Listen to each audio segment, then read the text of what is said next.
Hi folks, so welcome to the final friendly open event of season 5. We'll be watching the top 16 cut in full and I can show you how things look provisionally. So this is slightly difficult to do on the Jousting Pavilion as we saw last season, because it's a combined tournament with Swiss rounds and then also has the cut with some players who have pre-qualified and didn't play this morning. So we'll hopefully show you the pairings in a minute in a more organized way, but just to show everyone that has made it. So we have these 16 players here. We have Gabriel from France, we have Viktor Nelipovic. Not sure if these decks are entirely correct, because it's possible to switch decks between Swiss and the cut. So the players who played this morning will have their previous decks listed, so we'll see what they actually end up playing. And as usual, Radek is here. Radek actually did play Lenny Kraken, so it's already been updated. We have one of the Chinese players who, this is not one of the players that played last time. I think he's called Bamboo on the Iron Throne. Then we have Kanshot from Germany. We have Steven making it from Australia, qualifying this morning with 2 wins. Actually not that many people showed up this morning, so there was some room to make those last 4 spots that still made the cut. Feuerbart with his trusty Martell Lion deck. Then we have Leo from Norway, and also Alasdair from Australia making it. And then the players who didn't play or played only a couple of rounds this morning, we have Denis from Germany, we have Francesco, we have Magnus making it. I think he was the last person to pre-qualify after a couple of players had to pull out. I think it was Johan that pulled out, and Alexander, who won one of the individual events, one of the first 4. And then we have Neil from Germany. I think also in the cut, I think he's the only player that will play Tyrell here. Argento, another French player. And then myself. And we have Alex, the third of our French players, also in the top 16 cut.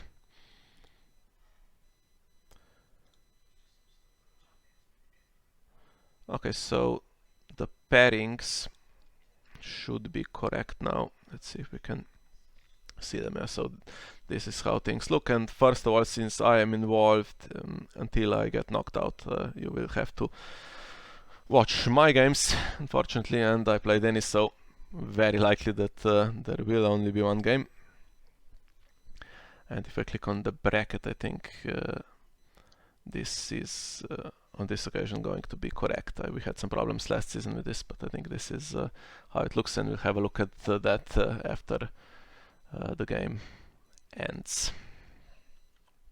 So let's see if we are ready, and we are.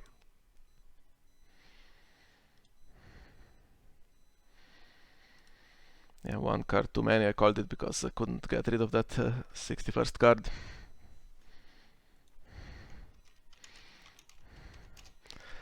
And playing against Star Crossing.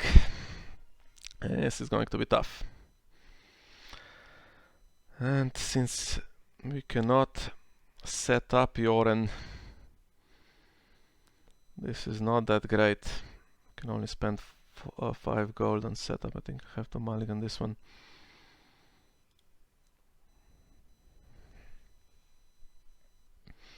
Yeah, these Star Crossing decks really swarm the board, so it's questionable whether we can keep them down with the Red Cook and Joren triggers. And again, not the best start, unfortunately. We'll be wasting a lot of gold.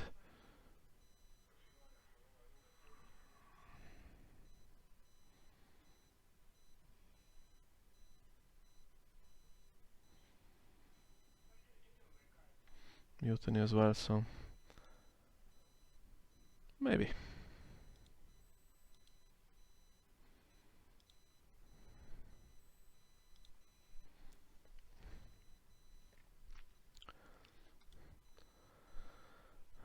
Okay, 2 characters. And now economy, which is kind of in my favor. Unfortunately, the red cook is not going to do anything because there is only one steward. Well, we can do this search, I guess.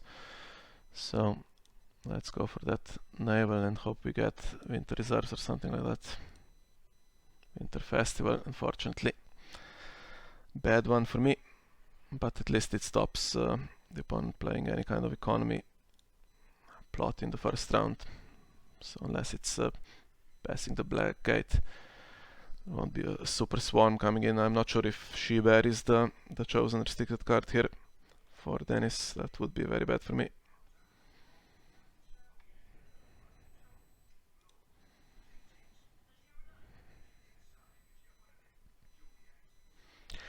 Played this against Dennis before, so I'm sure he knew this naval was coming. You can hit Late Summer Feast or Pentoshi or something like that, but the idea is more that you stop an economy plot being played even if it misses. You don't want a big board where suddenly you can't steal characters. Here we go. So that went pretty badly right from the start. Now can we at least take an icon somehow? That would be still kind of okay. No.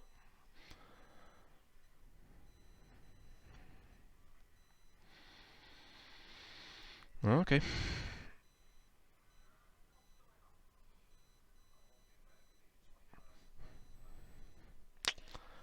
And if I play Yoren, I get a She-Bear probably.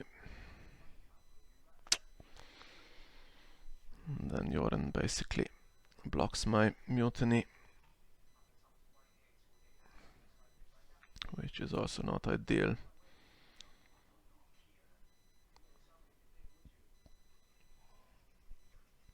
Okay, I think we have to search for stewards.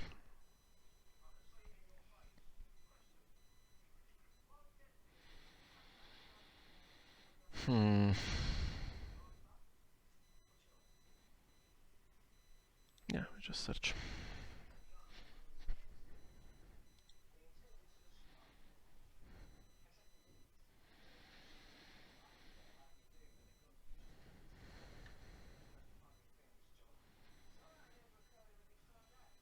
Okay, you can take all of these.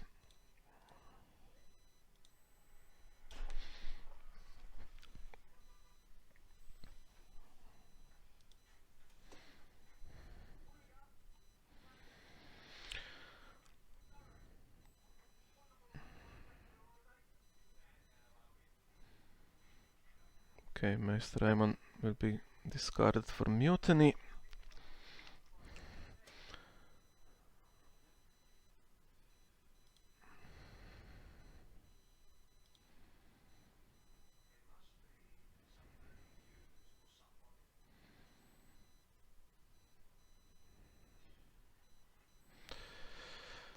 Now can anyone take this attachment?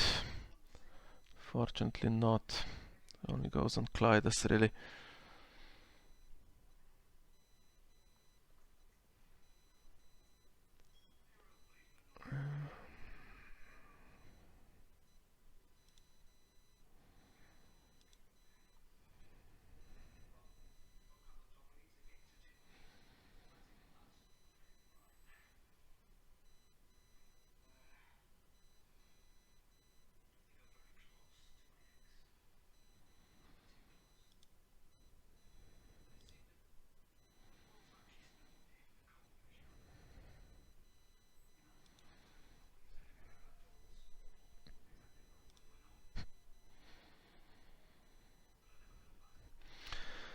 Okay, so I guess we just defend to the best of our ability.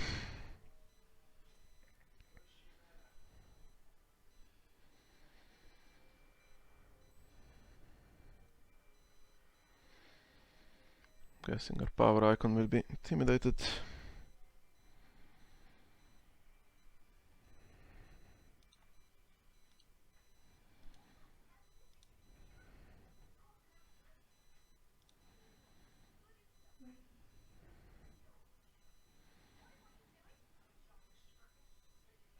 Could get rid of this dupe and then use this guy for mutiny, or maybe just use this dupe. But if I am forced to play Morgulis at some point, dupes can be valuable.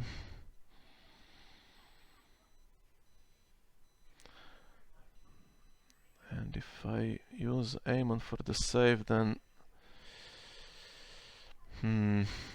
this 3 icon could get intimidated, so I think we have to use this guy.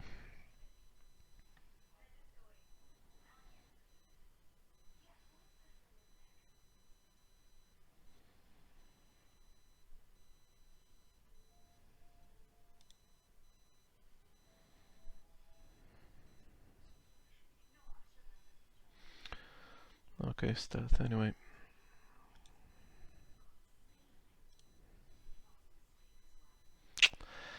That was one I would have liked to keep, of course.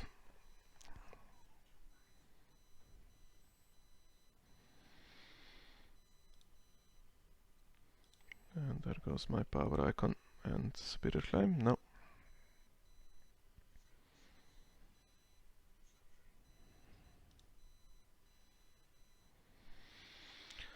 Okay, so any challenges here are a waste of time. No way to even win dominance.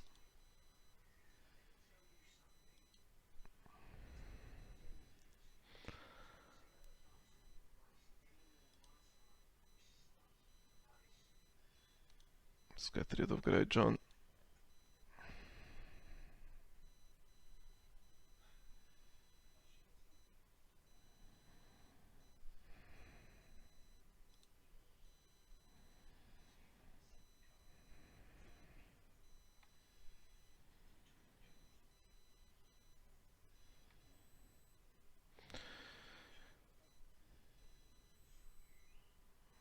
Okay, economy for me and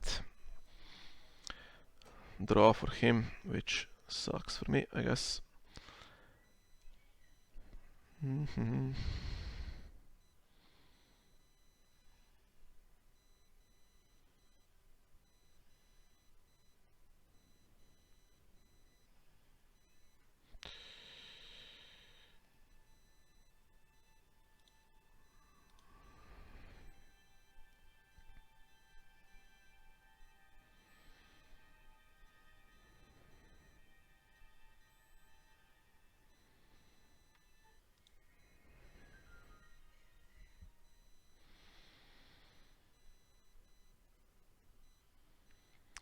Okay, let's see.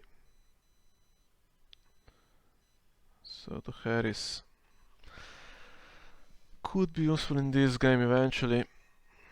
Cool, it's not the best idea after I just got rid of Mr. Aemon and we have no economy. Marched is unplayable really. Yeah, I don't think it's playable. So we just go for the breaking ties, I suppose.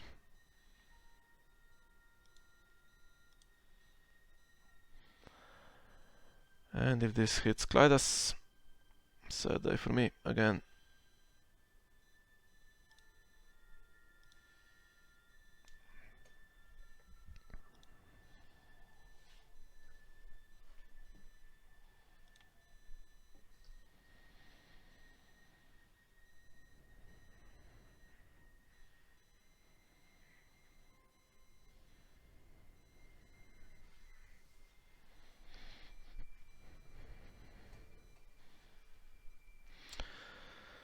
Okay, that stops the red cook as well. And still the Amber Loyalist in hand to play after my Morgulis.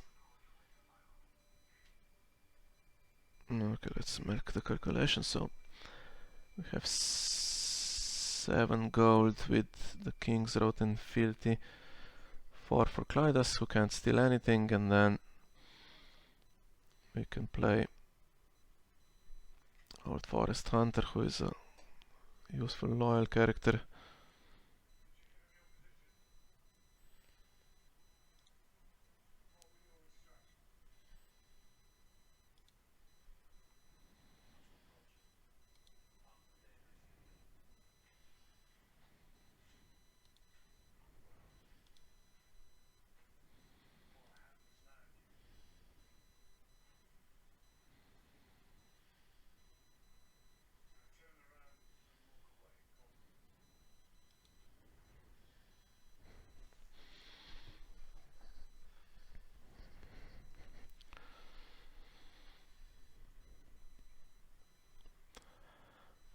if I throw the red cook away to get another power icon, that's one option.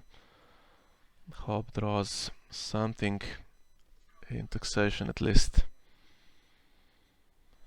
Let's see if I am 5 lower than my reserve value, so I will be 5 lower.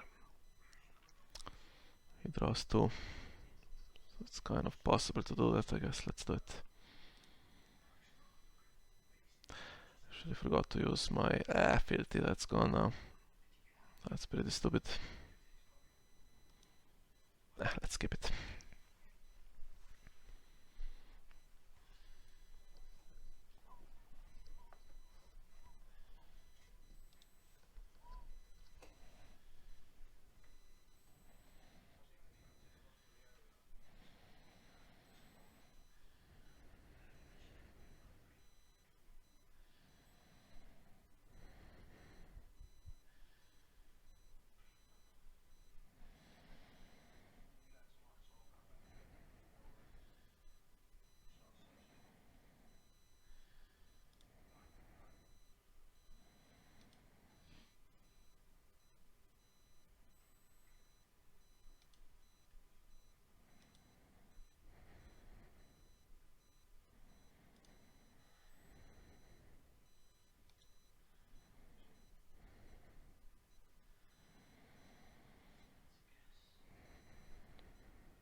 Okay.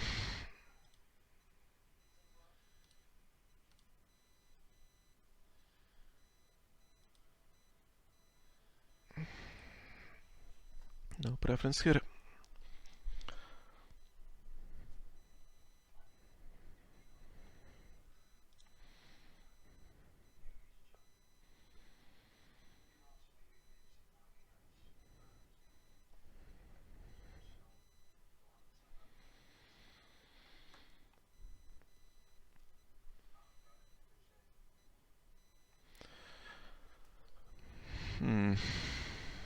Better defend this.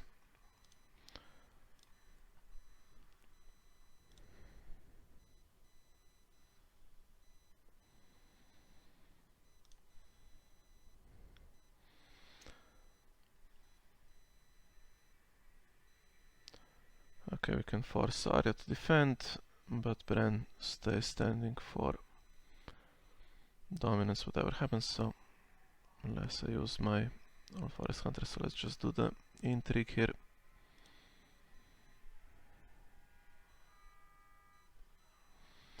Let's get that Amber Loyalist.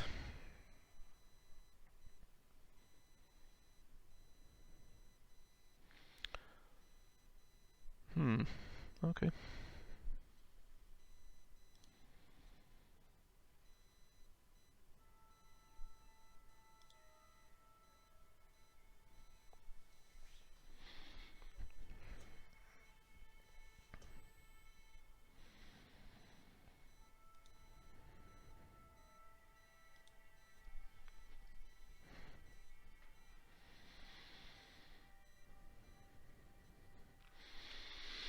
Okay, now let's consider our options.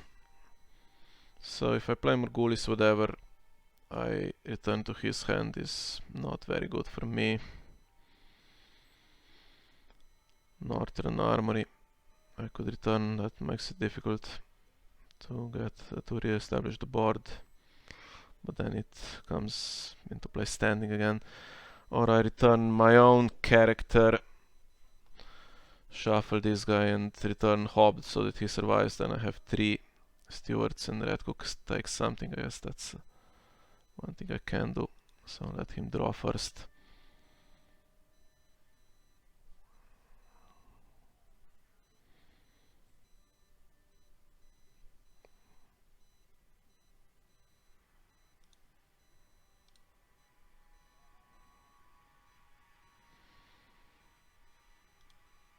Oh, actually he's loyal.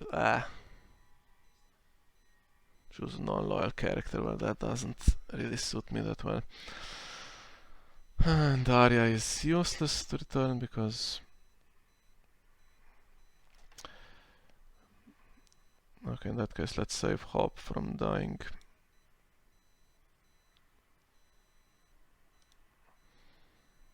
So we'll shuffle him and return loyal economy, non-loyal economy that doesn't mind coming into play, so that's useless. So just get a character, I guess. Very bad use of this, unfortunately.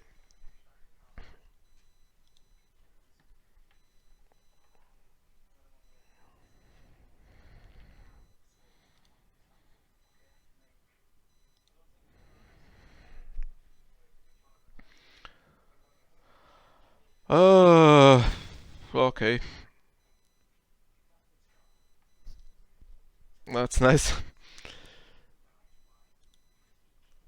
That saves my guy at least. Still expecting Daisy to die. I didn't bother with her because thought she would be Morghulis away for sure, but yeah, that's pretty annoying.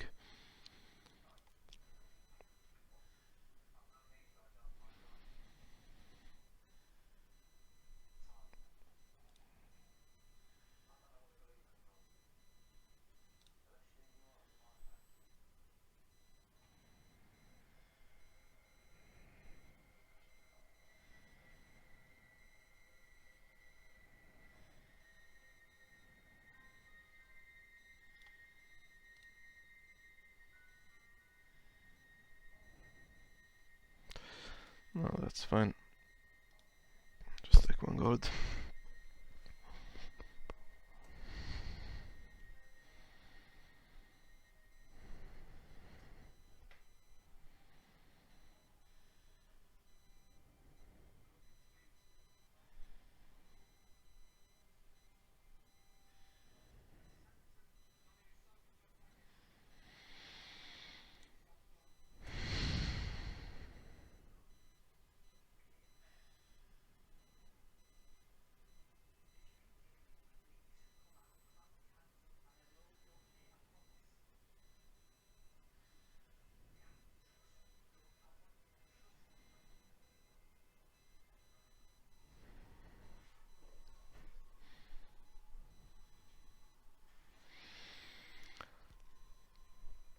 Oh, okay.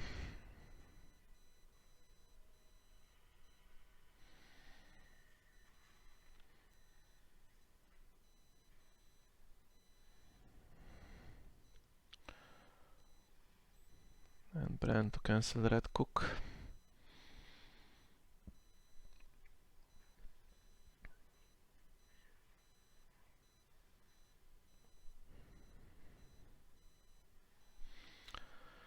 And again, nothing loyal that I would like to play here, unfortunately. This goes on Clydas. Okay.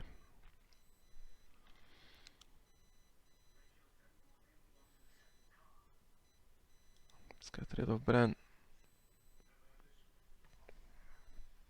What should we take? The power icon. The stealth.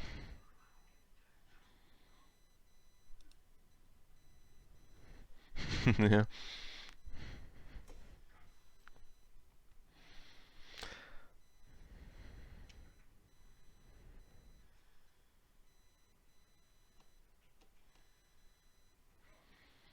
Okay, Bran lets me take it. Has me defend a little bit.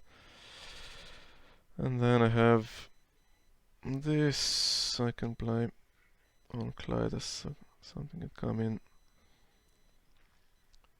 at a later point, and again stuck with the gold slightly. Could throw Yorin away to play another icon. Or maybe one of these away to play the other one.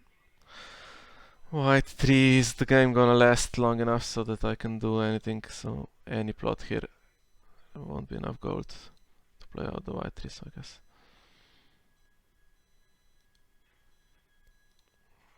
Get rid of this.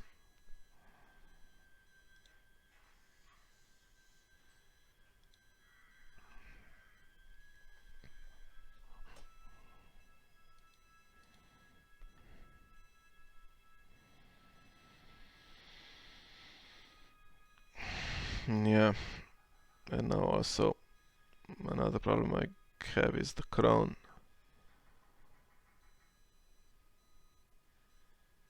Which stops.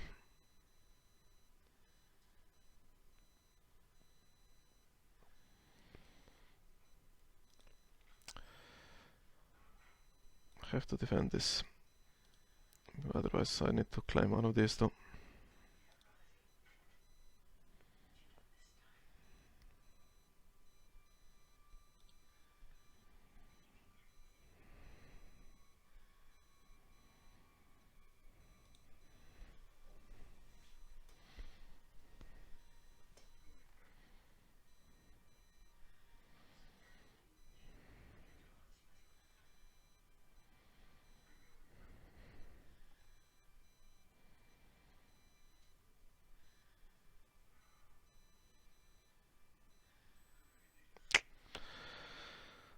Okay, I'll leave it to chance. I'd prefer to keep Joran actually. No. Just thinking maybe to Harris and then Joran can trigger on whatever is left, but not great.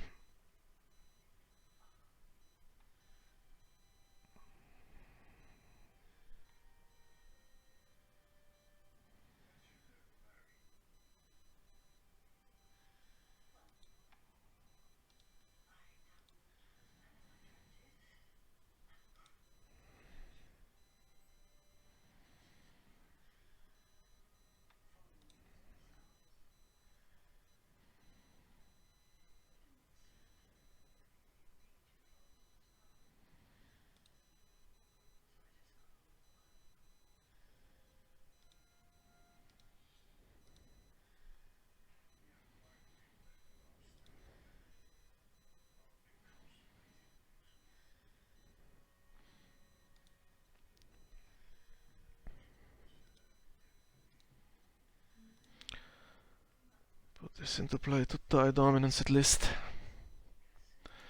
Gives him on 12. And if there's another winter festival.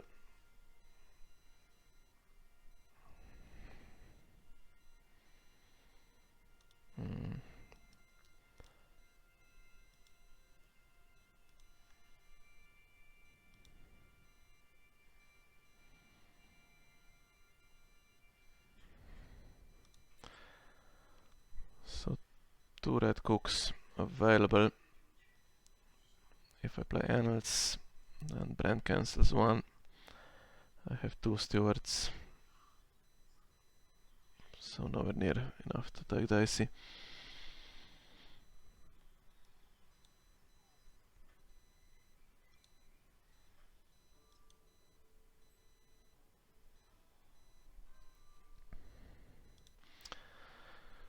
And I don't think I can survive this one.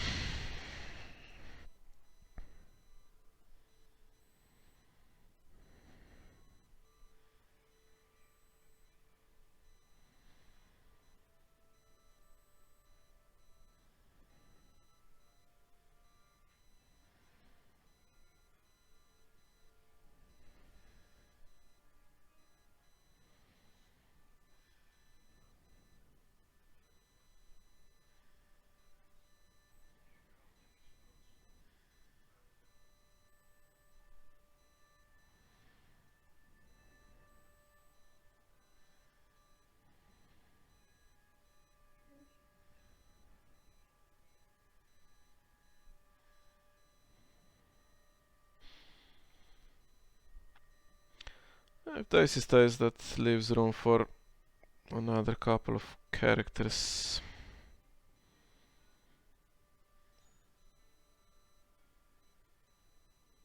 Let's see, dicey. Okay, the loyalist. Miha going away, at least. Okay, and I'll keep these, I think. Should I keep both power icons?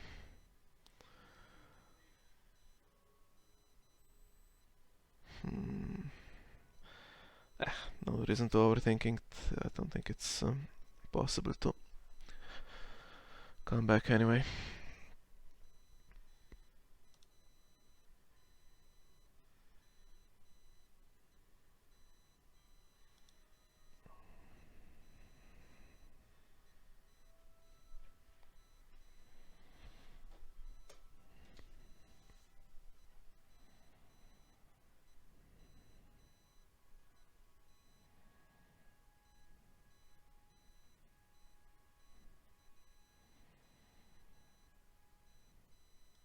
So I'll use Clydes immediately, because I don't have enough gold to marshal both characters. Actually, this.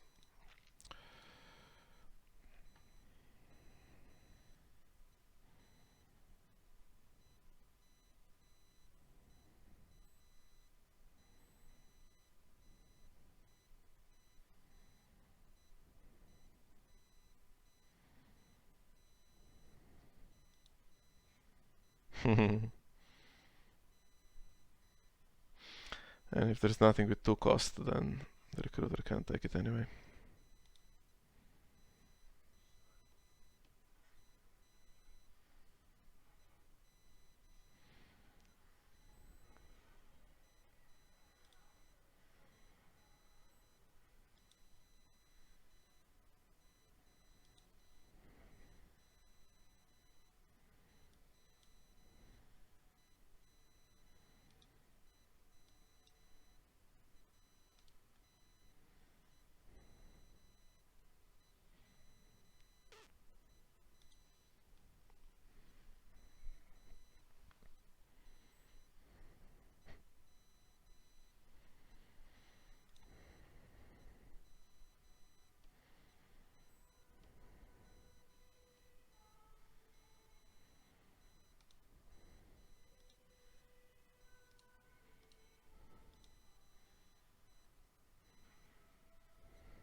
Okay, so that's power claim doesn't exist, so crossing and renown,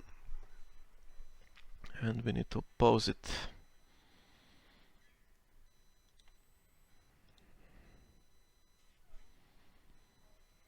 And we can't oppose it in a way to stop superior claim.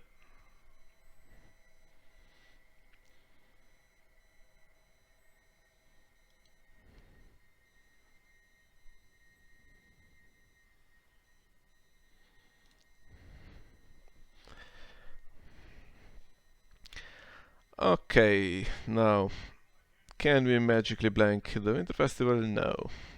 Let's see what can realistically happen. So if I win the power challenge, goes down to 13. There is absolutely no way to bring it further down, so no reason to bother, I don't think, with anything here. And we can't get rid of the dicey power. Yeah. Good game, tough right from the start. Made some mistakes, obviously, but it was an uphill battle right from the start. Never didn't hit, and then no good targets for mutiny, really. No good time for a reset, and the crown stopped some of the Morgulis damage, and of course could never get a good Joran trigger. Couldn't even afford him most of the time, and even if I could, there was nothing impactful to steal.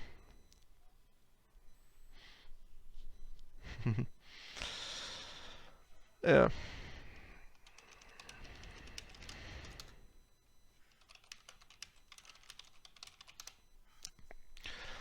Okay, so we'll see what other games are still going on.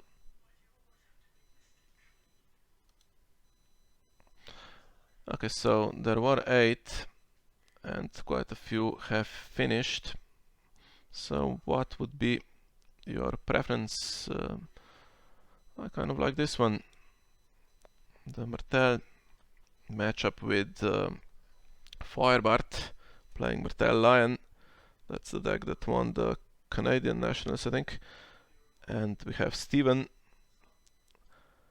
who is playing Battle of the Trident, deck that has had some success recently. It won both games in the China versus Europe Championship in one of the groups. And let's see what the situation is. So round 5 presumably. No, he has to play, so round 4. And we have Feuerbart with Ricasso on his maximum number of used plots. As far as Duran's game is concerned, he also has control element of Lord Andres' host. And we have Arehota, who is now completely free to ambush. But Steven fighting back, revealing a 3-claim plot. Yeah, let's see if he can push that challenge through. Annals is revealed, which means what exactly? So we have this one that can be played because it doesn't have a cost. And we have in Duran's name faction card is Nelt for Secret Schemes 2. Have a cancel, and we have the Princess plan but no gold. And on the Misty Morn. So gold can be gained by Duran's name after the faction card stands later in the round. We'll see if that is used in some way. And some already removed, as you can see. So Duran's game already. I'm not sure if it was discarded or played for the power gain.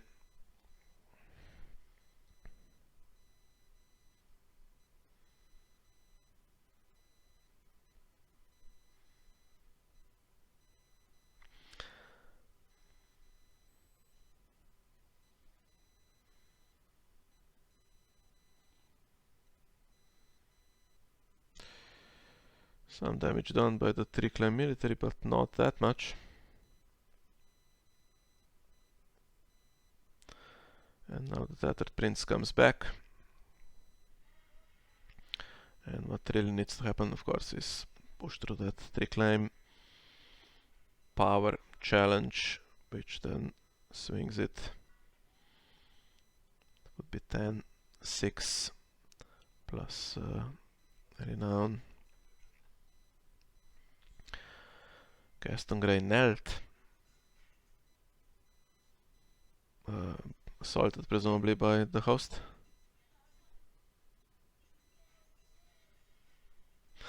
And there is some bestow here. We have a gold, which means Steven will try to keep this in play in the next plot phase. And then one good challenge, Knights of the Sun also has Renown. One good power challenge is potentially game winning. However,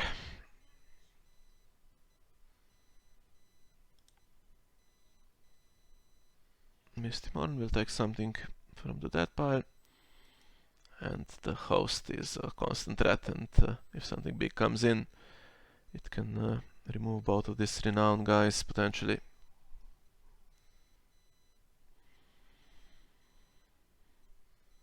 And this all happens in taxation, which means that there will be lots of gold left over here for Feuerbart, and high economy plot as well, although at this point he's kind of stuck, I think, with his plots. The last one might be some kind of reset that he doesn't want to reveal. And here we have a 2-claimer if you have the 7 characters. Now this is not necessarily going to be in effect all the time, so the Begging Brother is one of those, the 7 characters. And what happens now with the Tattered Prince?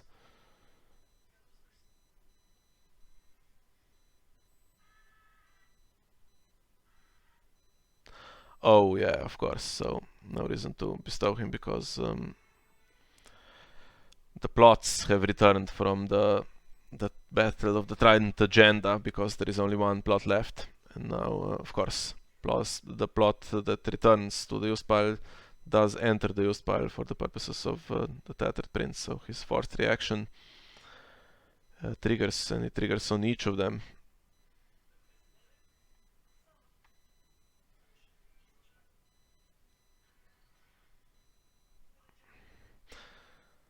Yeah, with banning at the gates and slightly reducing the strength of this used plot pile mechanics, maybe this is a bit of an overkill. This last line, it complicated things in the design process a lot. As you can see, there isn't all that much room on the plot, so it in order to accommodate these last lines to basically reduce the strength of the agenda in Martell, had to lose the legacy trait, which is just for flavor at the moment, but who knows, maybe someday it will be missed on this agenda.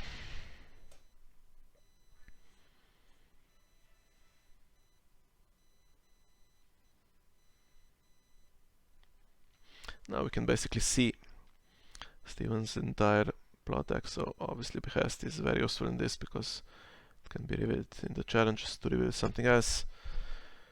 Reinforcements, another staple. Have some economy, duel, interesting.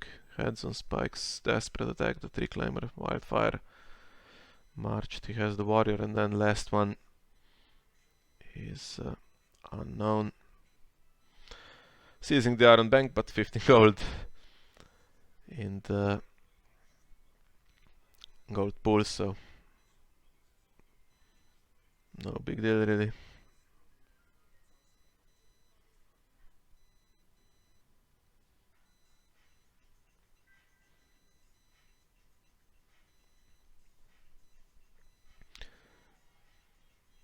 And something needs to be left for the host, I think.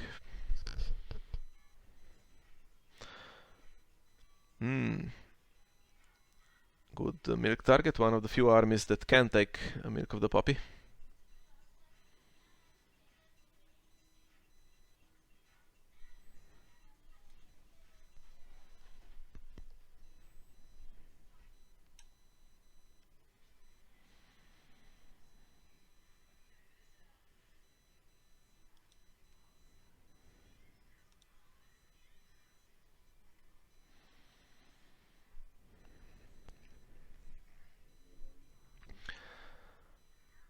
Gold, so Arehota can return. If he wins on defense, he's a good target for the host because of his decent cost and comes in for free. But to return, to return 4 cost, there would need to be something with printed cost 5 coming in.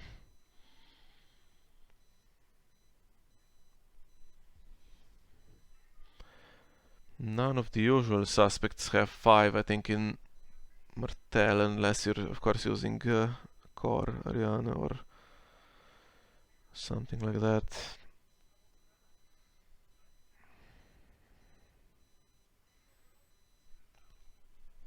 And there's one plot left, which is a mystery. We don't know the trait, so if it's an edict, it can be revealed during an intrigue challenge if this is left. Steven needs to be slightly careful. He has a lot of strength, so he can't afford to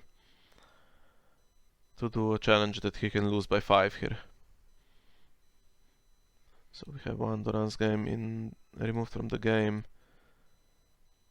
but 2 still unaccounted for, so triggering it on attack and defense would be dangerous. Otherwise it's no problem, just the 1 trigger for 5 doesn't bring Feuerbart to victory, and then of course his plots reduce, but not that much. There is Ricasso, and there is there is this Behest, so yeah, it goes back to the maximum pretty quickly in in just one round basically. And here comes a strong defender.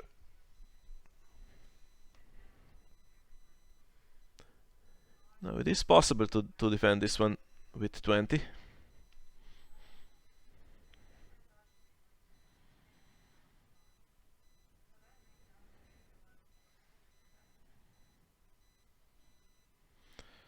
Just defends with 16 so far.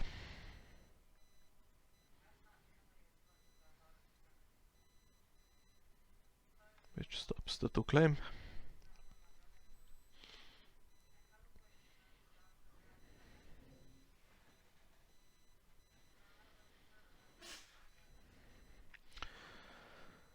Fleabottom I still haven't checked out, so the Informer can come into play. Ricasso is already in play.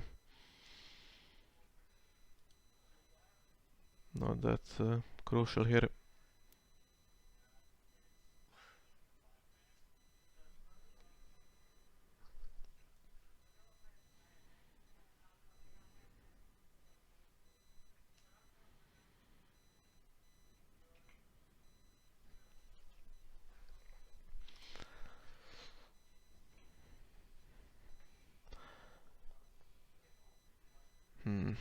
So what to do here?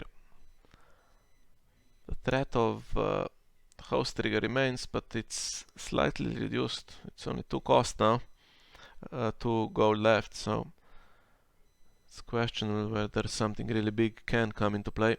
But Steven doesn't bother with anything because yeah, Arehot raises claim, so if you can't push anything through, you may as well not even try. And clearly Feuerbart doesn't have Duran's game in hand at the moment. He has some draw with Informer.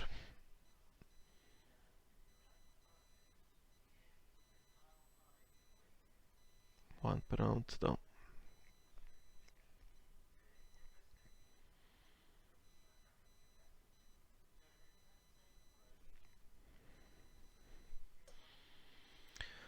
Yeah, so we'll see. It should go a round or 2 longer now, and Steven will be stuck with the last plot. While Feuerbart here, the same. But question is what the last plot is. So for Steven it can't be a strong reset. He can't play Omens, and Wildfire is in the used pile. And if it's Morgulis, that will turn the game on its head completely.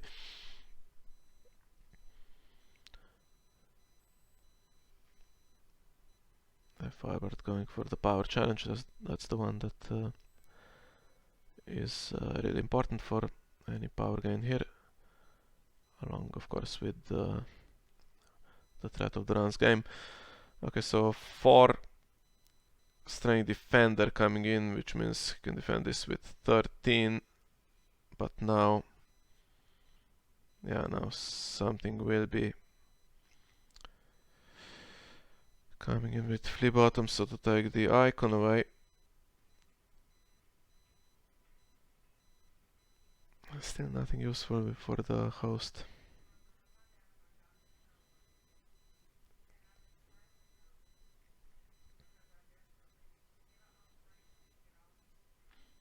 It's nice, so you get to draw for this effect and also put something in the discard pile that can be used from there. So kind of like all of those gold mine effects with Lannister.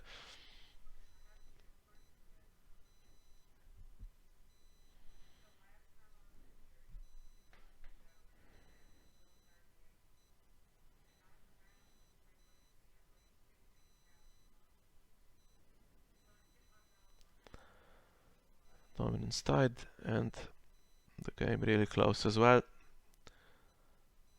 Still both players won Duran's game away, but after this round only Feuerbart will be one away because he can increase the number of card, so Ricasso can be bestowed for 3 and Behest can get the used pile back quite quickly. So, but if this is the last round, we won't get to another Behest. We'll see what it is. If it's Morgulis, suddenly, no, it's not. Like I was thinking, suddenly empty hand and no protection, but it's not. So siege preparations doesn't help immediately. It will help if the game survives long enough for another round. And close call takes back a non-unique that can be used with flip bottom as well, so not bad.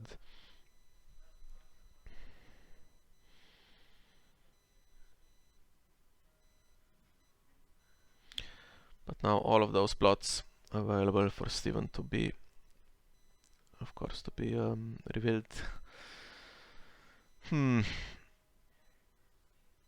You do get rid of siege preparations, of course, if you reveal it, but if it's the last round and you get a desperate attack or something like that, it can be useful. Still, Hotach is a threat on the board because he increases claim when he is triggered, but then the threat of him coming back for free is now not that great, so it's 2 plots now in the plot file, so he would be in the used pile, he would be ambush 4. And one of the 2 cards that Steven top decked is Hand's Judgment. So, not sure if that's lucky or not. It stops the opponent's draw, but yeah, that can be used to enhance his own position, unfortunately.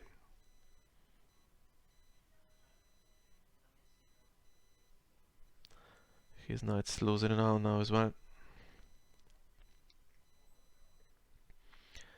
And Begging Brother used to cancel the forced reaction on Quentin, which is also pretty nice. As far as renown goes, there is only Quentin here, so no way to gain any super easy power. In the power challenge it would have to be Duran's game to close it in this round, I think.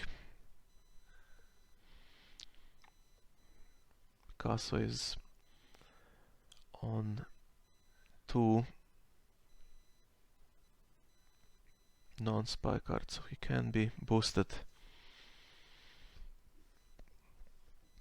by some abilities. And Steven goes on the defensive here. Anything he does feeds Hotach or runs into Gaston problems.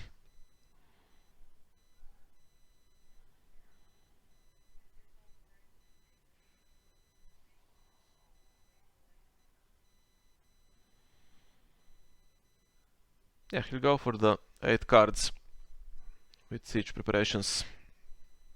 It would be funny if the plot cancel was in Hannes's hand here.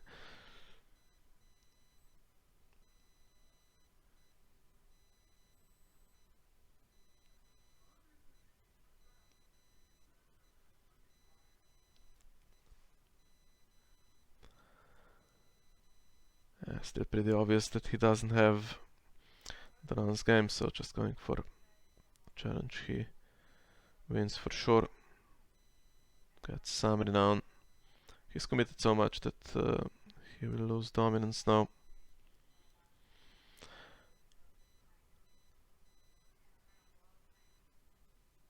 Yeah, nothing useful to sort. So the blanking stops after the challenge is over, so you can't get rid of the reserve modifiers to affect siege preparations. Yeah, okay, so now Steven has all the cards again and he has a lot of economy, so we'll see a massive board, but it's not the kind of deck that plays with lots of renown. So we'll see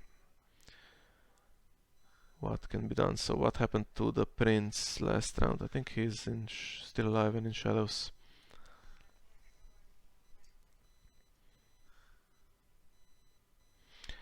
And here Hannes feeds the Iron Bank. It was down to 0 gold.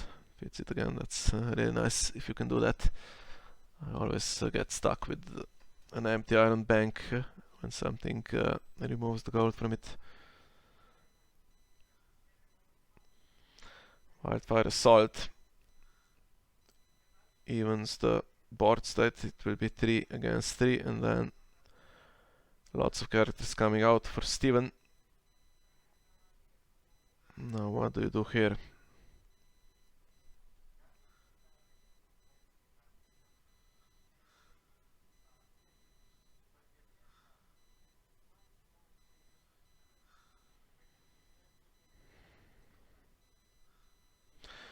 Keeping the used plots, keeping the renowned guy and the host. And 3 armies here. 2 with renown in theory, but the game will not last long enough for them to get back to having renown. 2 in the used pile, so if you do trigger the Battle of the Trident, that gets up to 2, so yeah, no way. Unless you play Ricasso yourself or Galtown.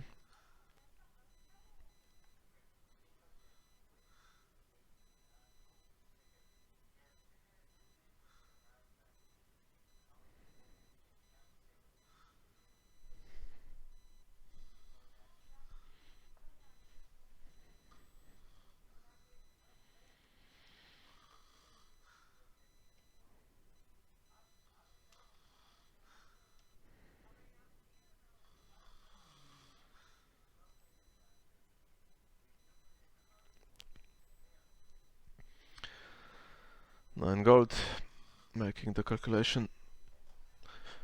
So the prince would like to come back, presumably. So some gold needs to be left.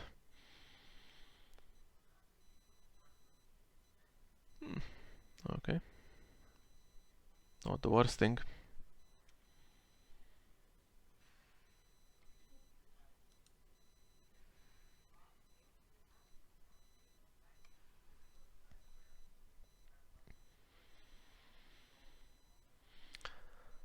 And now the begging brothers, so most things here are passive really, except for Windblown.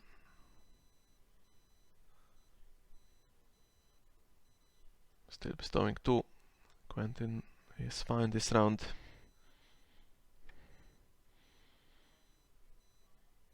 Ooh, Galtown. That gives this to renown. If Steven wins the power challenge with them and then flips into something else, they will have renown when keywords are processed.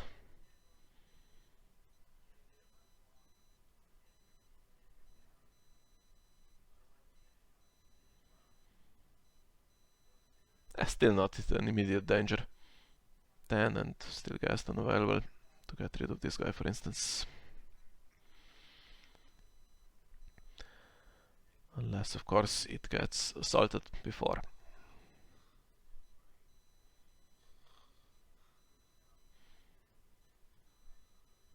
Yeah, now the 2 and 1, so back to the maximum 5 plots, and the runs game wins immediately, so you can't afford to let the opponent trigger it on defense.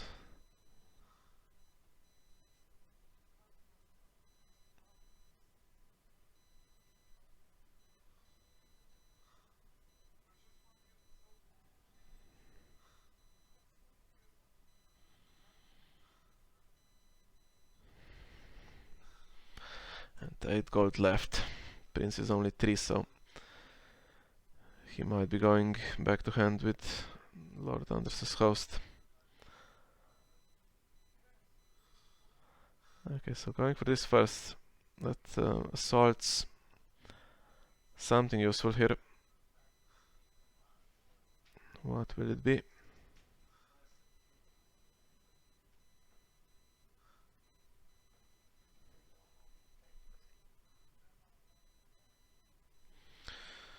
Gaston.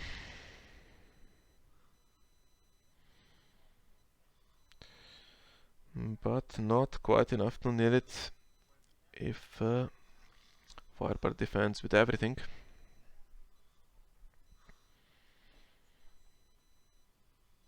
Lots of interesting synergies here. We have the bestow cards from Lannister, Sir Harry Swift, Burning Bright available, and the Cersei's Informer. It's really pretty unique deck this, that even though it's clearly successful and we have it on video working really nicely, it's not been copied a lot. Don't see it played by anyone else. It's a nice mix of control and then some mid to late game power gain. Not defending with enough strength to threaten Duran's game.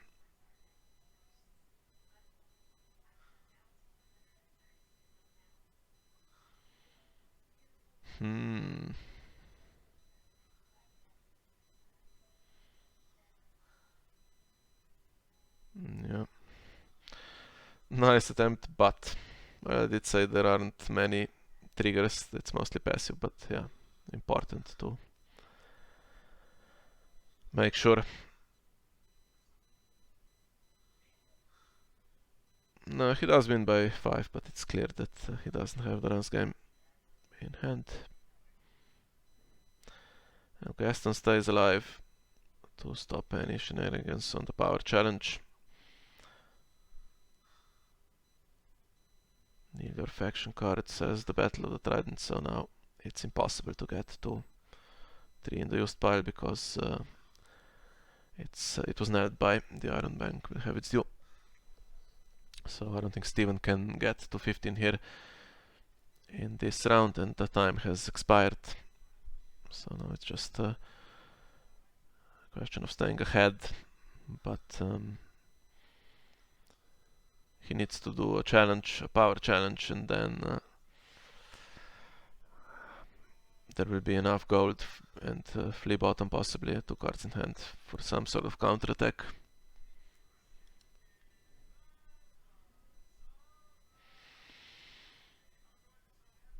Windblown is gone, but the host can still attack and assault something.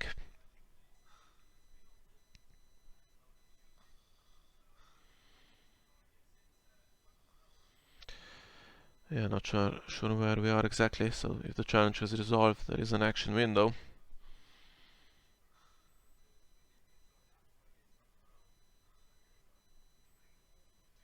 But if you pass it, of course.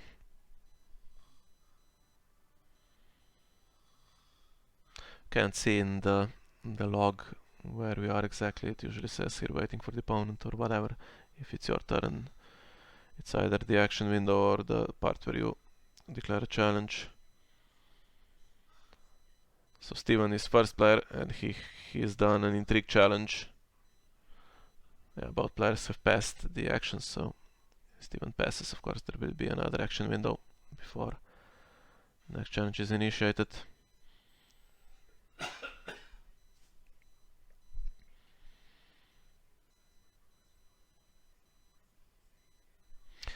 Anyway, pass this. Yeah, if he wins dominance and it's 11-11, that wins him the game because he has more cards left. Or of course, if he can win the power challenge, lead 11-10, and he can lose dominance. But the problem he has, of course, is that there is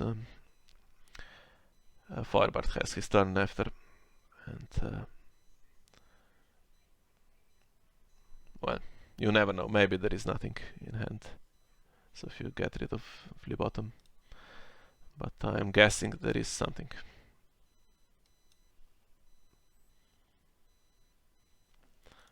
So not using flea bottom in the action windows between challenges before it gets assaulted. Wonder if so.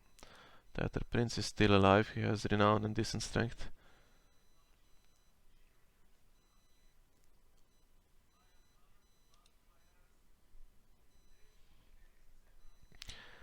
And now what do you assault?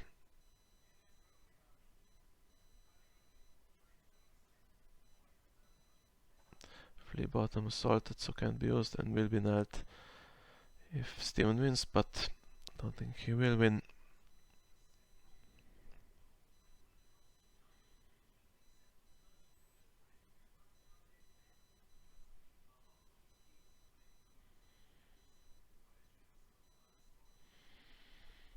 So Feuerbart stays ahead, the hound goes back to hand, and if the game ended right now, Steven wins with dominance, I mean, but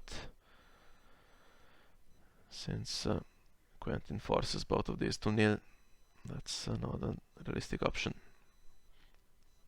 Yeah, Burning Bright.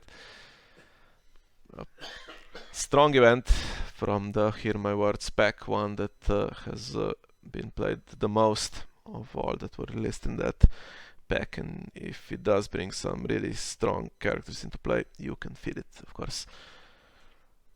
Army or Knight works with House Florent Knight, so that's an interaction that the restricted list is always keeping an eye on, so that House Florent Knight can be abused with various things that cheat it into play. So Feuerbart, the second player after Dennis that we've seen making the top 8, and I'm sure there were others in the meantime. And as always, I will check if something else is still being played. We've started with the quarterfinals, so with the top 8 ahead of time. We'll join that in a second, but I would like to see what the situation is first of all. So who has made it? Have Radek beating Gunshot, and then we have Bamboo with Greyjoy, Luff and a Pardek beating Alisder. How this is... Oh, these are the current pairings, sorry. So this is the top 16, yeah. So Radek beats Neil, then Bamboo beats Gabriel, Gunshot beats Alex, that's a good win for him. Feuerbart beats Steven, Alisder beats Francesco, Dennis beats me, and Magnus beats Leo in the Norwegian battle, and Argento beats Victor. And the bracket, let's see, for the top 8. So in the top half we have Dennis and Magnus star-crossing against Greyjoy Prince. We'll join that in a second. We have Feuerbart versus Argento, Martell Lion versus Night's Watch, the wars to come. Alisder against Bamboo. This is Targaryen Summer versus Greyjoy Luff, and Radek versus Gunshot is Greyjoy Fealty versus Lenny Reigns. So Greyjoy with 3 entries in the top 8, dominant in this tournament, rather surprisingly, after it's been completely missing in some of the previous events. I think in event 4 there were no Greyjoy entries at all. And we also have Martell, a Stark, Night's Watch, Lannister and Targaryen, so pretty nicely spread between the others. The Tyrell didn't make it, and Baratheon didn't make it. There was one Tyrell, 2 Tyrell decks in the top 16, and no Baratheon, unfortunately, in this in the cut of this tournament.